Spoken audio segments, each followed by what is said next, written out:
Hello everybody, we're ERIE, we're a drastic tech company. It's where technology meets convenience. In our company, we do have 4 partners, Angel, Sam, Alan, and Josh. Our mission statement is to improve the quality of our products and make them accessible to both the high-tech and the low-tech market. How do we live up to our mission statement? Well, over the years we have been a company, we have lived up to that statement. We have worked hard to make our sensors available to everyone. And projecting over the next 4 years, if we continue doing what we have been doing, we are expected to exceed our mission statement and make the highest quality sensors available to everybody. The reason for this is that we are able to capture both the low-tech and the high-tech market. We are able to sell our products and make a good profit, and in return, our products are able to reach a diverse population. Low-tech sensors have enjoyed capturing 20.9% of the market. We have designed our low-tech sensors to appeal to the upper end of the low-tech market at a very competitive low-end price. This appeal not only to the low-tech user, but captured 4.2% of the high-tech market with our low-tech sensors. High-tech sensors enjoy 22.2% of the market. Our high-tech sensors were designed to always be on the cutting edge of the high-tech market, and our low-tech sensors filled the gap on the back end of the market, giving all 5 sensor lines a presence in the high-tech market. We've averaged 21.5% of the market. In the last 8 years, we've increased our market share from 16.67% to 21.5%.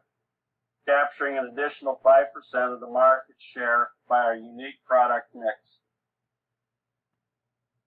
In the low-tech market, Able and Baldwin had the most market share. Ferris and Chester were the strongest competitors in the high-tech market. However, we have focused on our market mix of both high-tech and low-tech sensors, and we have dominated the industry with a 21.5% overall market share. Last year's sales, we reached 174 million. Our ROS is 23%. Our ROA is 34%. Our ROE is 47.5%. We've had an asset turnover rate of 1.5. This coming year, we hope to have 199 million in sales. Our final stock price is estimated to be at $150 per share. If we were given 4 more years to manage, what changes would we make? For our product change, we would like to keep the technology as updated as possible and really hit the sweet spot for each market.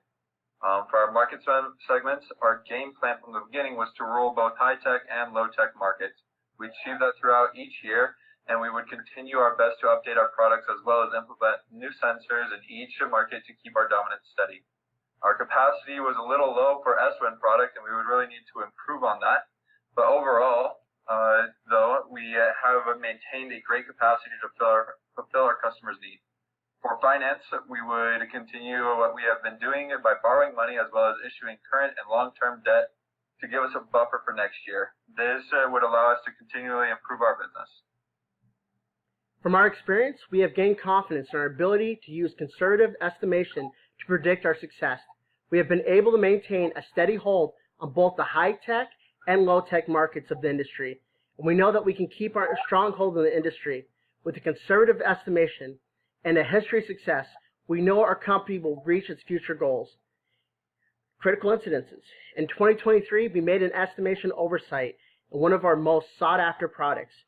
We decided to make more of the product than we could sell. We ended up with inventory at the end of the year. We had to take out an emergency loan to cover the costs from having excess inventory. We have since corrected this mistake and learned from it. We have never made that mistake before. We have not made it again.